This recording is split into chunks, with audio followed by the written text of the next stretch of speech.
นะคะแบบเล็บพวกนี้นะคะถ้าเป็นคนไข้แบบเล็บเนี่ยจะสังเกตลักษณะฟันหน้าทรงเปิดซึ่ง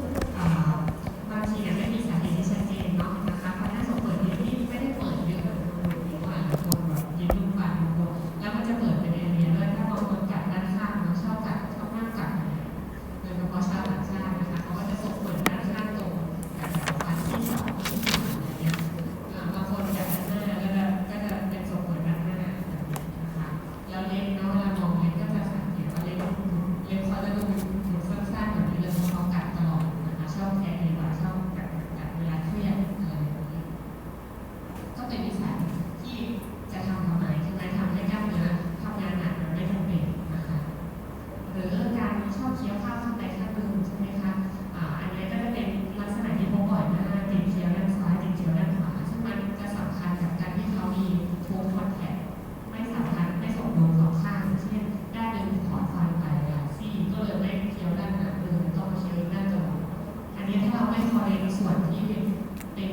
สตรัคเจอร์เนาะถ้าเราไม่ได้ให้เขาไปใส่ฟันหรือว่าไม่ได้เป็นฟองคอสเดียมเขาก็จะยังต้องเคี้ยวด้านเดียวต่อไปเรื่อยๆเพราะว่าไม่มีข้างมันเคี้ยวไม่ได้ใช่ไหมคะหรือถ้าสมมติลองดูสองข้างเขามีคอนแทคพอๆกันแต่เขาแค่ติดเคี้ยวถ้าเป็นคนอื่นเนี่ยแก้ง่ายก็คือบอกให้เคี้ยวทั้งข้างนะคะพยายามเอาแวร์แล้วพยายามแบ่งเคี้ยวทั้งสองข้างเพื่อไม่ให้เกิดการติดนิสัยและทำให้กล้ามเนื้อหรือว่าข้อต่อด้านใดด้านหนึ่งรับแรงเกินแล้วก็จะมีนิสัยที่ไม่เหมาะสมอื่นๆสำหรับการเรียนรู้มันคอยเซ็นหลังเซ็นแบบว่าใครจะให้เขาปัดคอยเซ็นอะไรอย่างเงี้ยชอบเคี้ยวอาหารเหนียวๆตอนติดกันเนาะแบบนี้นะคะหรือชอบกินคำใหญ่มากๆต้องอ้าปากกว้างมากเพื่อจะกินคำหนึ่งอะไรเงี้ยมันก็จะทำให้เขาต้องปวดเคี้ยวไปด้านข้างเยอะใช่ไหมที่เราเรียนเรื่องชูวิ่งสโตรกเคี้ยวใช่ไหมถ้าอาหารเค็มเยอะชิ้นใหญ่จะไม่รอระบบเคี้ยวจะต้องไปแล้วเขารออยู่ใช่ไหมคะเพื่อบดให้มันละเอียดให้ได้มันก็จะเสี่ยงเวลามันต้องไปแล้วเขารอเยอะแบบเรามันต้องออกนอกส่วนใช่ไหมคะขาเป็นกายมันก็มีความเสี่ยงที่มันจะผิดพลาดจะเล็บข้อต่อจะวิธีการแต่งตัวหมดใช้เราข้อต่อจะวิ่งอะไรแบบนี้ส่วนในนิสัยการกัดฟันหรือว่าบรัสซึ่งนะคะก็เป็นลักษณะที่พบบ่อยเหมือนกันซึ่งเดี๋ยวเรียนในเฉพาะของมันเลยเรามาดูมุมมองก่อนว่า TMD กับภาวะฟังก์ชันสัมพันธ์ยังไงนะคะก็อย่างที่พวกในคาดเรียนเนาะไบโอไซโคโซเชียลโมเดลนะคะตัวนี้เนื่องจากว่า TMD มันประกอบด้วยหลายองค์ประกอบที่เข้ามารวมเป็นมัลติแฟคทอเรียลที่ทำให้มันเกิดอาการเวลาการไดเนจก็ต้องไดเนจทุกส่วนนะคะให้คนไข้หายได้แบบยั่งยืนนะคะถ้าเมื่อไหร่ที่ตัวแฟกเตอร์ทั้งสามตัวเนี่ยมันรวมกันแล้วหนักพอแล้วมันหนักกว่าเป็นฝั่งกระช่างฝั่งส่วนที่เป็นโพสต์บอดี้เวทเนี่ยหรือว่าฟิสิโอโลจิคอลทอร์เรนซ์ความทนได้ของร่างกายของโพสต์ในการซ่อมสร้างไม่พอไม่น้อยแล้วนะหรือว่าความอะไรแบบต่างๆปัจจัยที่ได้หนักเกินไปก็จะทำให้เสียชีวิตมันจะเกิดอาการที่ดีใช่ไหมคะจากการศึกษาเนี่ยเขาก็พบว่านิสัยทางฟังก์ชันหลายๆอย่างอย่างเช่นที่เขาเรียนจาก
าคพื้น จะเป็นการเทสให้เกิดการสเปคไม่ใช่ทีเดียวนะคะแต่ในตอนนอนจะไม่ดีแต่ว่าตอนกลางวันจะมีการเยอะนะคะเวลาตั้งใจสมาธิของงานของกายบางคนจะแบบปิดขึ้นขัดกระแตขาหรือว่าปิดถูไปถูมานะคะขัดกระแตที่ขาดแตกซึ่งบราซิลเนี่ยเขาถือว่ามันไม่ใช่ movement disorder สักทีเดียวหรือไม่ใช่ความผิดปกติในการนอนสักทีเดียวนะคะถ้ามันไม่ได้ทำให้เกิดอาการอะไรบางอย่างที่เป็นผลเสียขึ้นมามันก็ถือว่าเป็นเหมือนพฤติกรรมทั่วไปธรรมดานะคะแต่ว่าถ้าเรามีบราซิลแล้วเนี่ยแน่นอนมันจะเป็น risk factor เนาะมันอาจจะไม่ใช่ความผิดปกติสักทีเดียวแต่มันเป็น risk factor ได้ในการที่จะทำให้เกิดผลเสียอะไรบางอย่างอย่างเช่นการเป็นทีวีใช่ไหมเวลามีบราซิลถ้าเป็นรุนแรงในบราซิลมากนะคะ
ชีนเลยเป็นแบบแม่กุญแจกับลูกกุญแจแบบนี้ค่ะน่าจะเป็นการจัดซึ่งมันไม่น่าจะเกิดจากการฟังก์ชันเขียวธรรมดาทั่วไปเวลาทั่วไปเราไม่ถึงตัวอย่างนี้แล้วเราเป็นการแล้วเราเน้นกดเข้ามาเฉยๆนะคะเพราะฉะนั้นนี่ก็จะเป็น probable racism คือมีโอกาสสูงที่น่าจะเป็น racism แน่ๆนะคะแต่ถ้าสมมติเป็นกลุ่ม definite racism โดยเป็นชัวร์ต้องมีการติดเครื่องมือเพื่อทดสอบแล้วก็ติดอิเล็กโทรดตามกล้ามเนื้อได้จะเห็นนะคะมี polaris receptor ที่เป็นมัดใหญ่ที่เป็น elevator ยกขาแต่ขึ้นใช่ไหมถ้าดูว่ามัน activate ตอนกำลังนอนเนี่ยค่ะเขาก็จะมีการมีการทำงานของกล้ามเนื้อส่งเยอะๆขึ้นมาตามการนอนกินล้างต่อชั่วโมงอะไรเงี้ยก็จะแดงว่าเป็น definite racism หรือจะไปตรวจ polysomnography ตรวจการนอนหลับก็ได้เนี่ยถ้าเราใครจะไปตรวจการนอนแล้วสงสัยที่ท่านเป็นเจ็บนอนหลับหรืออะไรเงี้ยเราก็บอกให้เขาติดอิเล็กโทรดที่ในเซนเตอร์หรือเทมโพลาริสด้วยนะเพื่อจะได้ดูตรวจกัดฟันไปด้วยในตัวทีเดียวเลยตรวจการนอนแล้วจะได้ดูเลยว่าเรานอนกัดฟันนะถ้าเราไม่บอกส่วนใหญ่เขาไม่ติดนะคะเขาก็จะไม่ได้เช็คตรงนี้ให้ถ้าเราบอกให้เขาติดก็ไม่ได้เพิ่มค่าใช้จ่ายอะไรทรายที่ถ้าเป็นหมอเราก็ดูเองได้เลยว่าคนไข้น่าจะเป็นไม่มีความเสี่ยงไหมนะคะก็คือมีฟันเสริมผิดปกติใช่ไหมอาจจะเป็นหลุมก็ได้บางคนอยากเช็ดใช่ไหมเช็ดแล้วถึงนิดเดียวก็จะเป็นเอกหลุมเล็กๆตามยอดฟันนะคะอาจจะเล็กกว่านี้มากเลยบางคนที่คนอายุน้อยอาจจะเป็นแค่อย่างนี้หรอเล็กๆนะคะเช็ดอาจจะกัดฟันตอนคืนก็ได้หรือตอนกลางวันก็ได้หรือถ้าเป็นคนแบบกัดถุยไปด้านข้างเนาะมันก็จะเสอะปากแบบนี้ค่ะแบบผิดปกติคือมันไม่มีทางที่แบบว่าใช้งานทั่วไปแล้วมันเป็นอย่างนี้นะคะแล้วก็อาจจะมีประวัติของการแตกหัก restoration รอยบนแล้วหลุดแล้วแตกโดยไม่มีสาเหตุไม่ได้เคี้ยวอะไรขนาดนั้นทำไมมันถึงแตกได้จังนะคะแล้วก็มีฟันมีเสียงฟันกับฟันมากผิดปกตินะคะแบบนี้ก็อาจจะสำคัญในการที่ฟันเกิดเป็นปกติมีแรงลงฟันเยอะใช่ไหมจากการบดกัดตอนกระทีแรงๆแล้วแบบว่าทำให้ฟันมันเกิดความเซนซิทีฟขึ้นโดยที่เราโดยบางทีมันรับแรงเยอะแล้วก็นอกจากนี้อีกคนที่อีกซอสต้องสีอันนี้ก็เห็นบ่อยก็คือมีกลุ่มกระดูกยืดๆนะกลุ่มกระดูกโตๆหัวนะคะเพราะว่ามันเกิดจากการที่มันรับแรงเยอะกระดูกก็ตอบสนองในการพยายามสร้างกระดูกมาถมได้เยอะเพื่อให้ฟันตรงนั้นมันรับแรงได้เยอะใช่ไหมมันก็จะเห็นคนที่เป็นราซิซึมเนี่ยเขาจะกระดูกเป็นหลักกระดูกโผล่นะคะหรือจะมีเดียอัลบ้าหรือสแกนหลอกทางนะคะจะเป็นแบบลิ้นตัวของเป็นหยักๆตรงในตรงกับแก้มก็จะเป็นขาวๆเป็นเส้นๆตามแนวการศึกษานะคะตามแนวของผู้ชอบเลยเพราะว่าเขากัดแรงลงเนี่ยลงกัดฟันแรงๆจากนั้นเนี่ยลิ้นมันจะชอบไปกดด้านข้างของฟันเราสังเกตเลยเรากัดเนี่ยลิ้นมันจะชอบไปกดตรงระหว่างตรงในเชือกของฟันเนี่ยก็เลยเป็นเสียงในลิ้นเป็น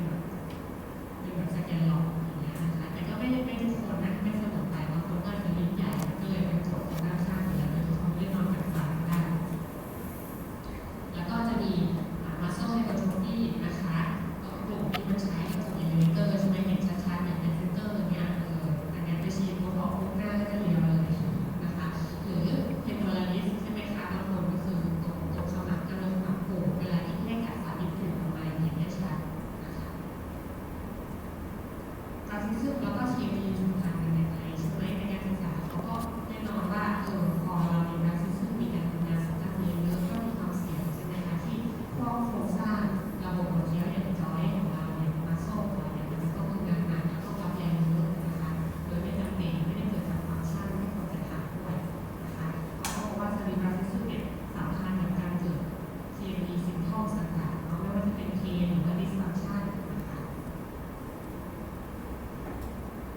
ซึ่งมันไม่ใช่แค่จำนวนของ racism เนาะนะคะที่เป็น risk factor แต่ส่วนใหญ่มันจะเป็น level ของ electromyography นะคะอันนี้ก็หมายถึงว่าการทำงานของกล้ามเนื้อระดับการทำงานของกล้ามเนื้อที่เขาตรวจไม่ดีพวกนี้เนี่ยคือกัดเยอะไม่ได้เป็นดีเท่ากับกัดแรงเนาะคนกัดแรงเสี่ยงกว่าที่จะเป็นดีนะคะก็แน่นอนว่ามันไม่ได้หมายความว่าการเป็น racism ปุ๊บจะต้องเป็น TMD เสมอไปบางคน racism แล้วอย่างที่เราเรียนใช่ไหม TMD มันเป็น multifactorial factor รักอย่างเดียวเนี่ยอาจจะไม่ได้เกิด TMD ก็ได้นะคะมันขึ้นกับปัจจัยอื่นของเขาว่ามันเกิน physiological tolerance เขาไหมถ้าสมมติเขาphysiological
appropriate index หรือว่าค่า AHI จะได้อยู่ก่อนหน้านะคะ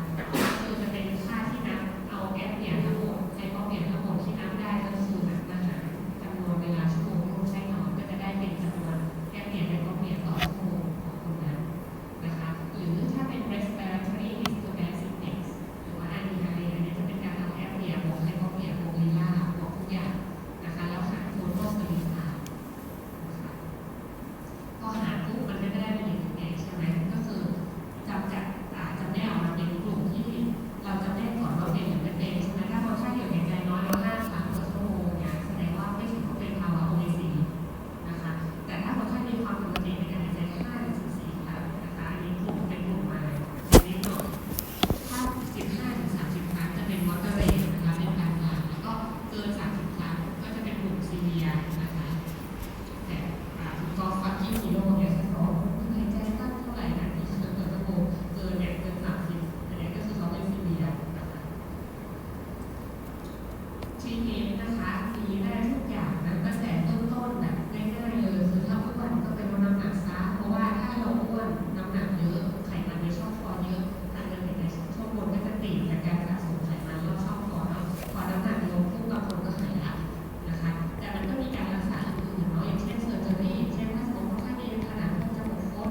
มีลิ้นไก่ยาวหรืออะไรพวกนี้บางทีเขาก็จะผ่าตัดแก้ไขแต่ส่วนใหญ่ไม่ได้หายส่วนใหญ่จะกลับมาเป็นอีกหลังจากผ่านะคะถ้าพี่เจอมาเนี่ยเพราะว่ามันไม่ได้คอลเลกฟังก์ชันแล้วมันคอลเลกแค่โครงสร้างนะคะแล้วก็จะมีการรักษาอื่นๆนะอย่างเช่นแบบการฝึกบริหารกล้ามเนื้อช่องปากและคอหอยเพิ่มแรงใช่ไหมมันจะได้ผ่าขยายทางเดินหายใจสมบูรณ์ได้ดีขึ้นกระตุ้นไฟฟ้าอะไรพวกนี้ก็มีนะหรือมีพวกแบบให้ออกซิเจนเสริมใช้ยามาช่วยแบบสาเหตุเนาะว่าเป็นอะไรแบบนี้นะคะแต่หลักๆเราจะโฟกัสที่2 อันนี้นะคะคือเป็นการรักษาโคสแตนดาร์ดปัจจุบันเดี๋ยวดูต่อไปอันแรกคือ first line เลยอันแรกที่จะต้องแนะนำให้ใช้คือ continuous positive airway pressure หรือว่า CPAP เครื่องอัดอากาศแรงดันสูงนะคะแบบที่โรงพยาบาลเราบอกว่าต้องใส่นอนเนี่ยมันมีหลายรูปแบบมันก็ครอบทั้งปากทั้งจมูกครอบแต่จมูกอะไรเงี้ยนะคะแล้วแต่ยี่ห้อแล้วแต่ความแพงนะคะอันนี้ก็จะเป็นการอัดอากาศเข้าไปเลยเขาจะแบบว่าใส่อากาศที่มีแรงดันประมาณนึงตามความรุนแรงของคนไข้เนาะพอมีอากาศที่มีแรงดันประมาณนึงตอนเราในตอนที่ airway collapse ใช่ไหมแล้วก็ airway มันตีลงมามันก็มีอากาศดันแรงเพื่อให้ผ่าน upper airway แล้วให้อากาศลงมาที่ปอดได้นะคะแน่นอนว่าเป็นอย่างเงี้ยมันก็นอนก็ไม่ได้สบายมากมันต้องใส่แค่จะนอนตะแคงข้างอะไรบางทีก็หลุดก็รั่วมันจะแบบรั่วทำให้ไม่ค่อยได้ผลมากหรือบางคนก็จะมีปัญหาแบบจมูกแห้งปากแห้งเพราะว่ามันอากาศมันอัดเข้าไปแล้วตอนนอนแต่แน่นอนว่ามันเป็นการรักษามาตรฐานที่ได้ผลแน่นอนถ้าใส่ใช่ไหมคะเพราะว่าเขาตั้งความดันความแรงตามความแรงของเราเลยละนะคะเพราะฉะนั้นใส่ปุ๊บก็หายแน่นอนยกเว้นว่าแตกอะไรแล้วรั่วแล้วก็ทนใส่ไม่ได้คือมันถอดออกซิเจนอะไรเนี่ยนะคะทีนี้ถ้าสมมติบางคนทนใส่มันยังไม่ได้หรือว่าเป็นแค่ระดับไมล์โมเดอเรทเนาะไม่รุนแรงนะคะหมอบางคนเขาจะแนะนำให้มาทำอันนี้ของเราไฟแนนซ์นะคะซึ่งมี2 กลุ่มที่ปัจจุบันมีการศึกษาว่าช่วยลดแรงเปียกใช่ไหมก็คือทาง retaining device นะคะจะเป็นแบบเนี้ยคือมีไว้ข้างหน้าเพื่อไม่ให้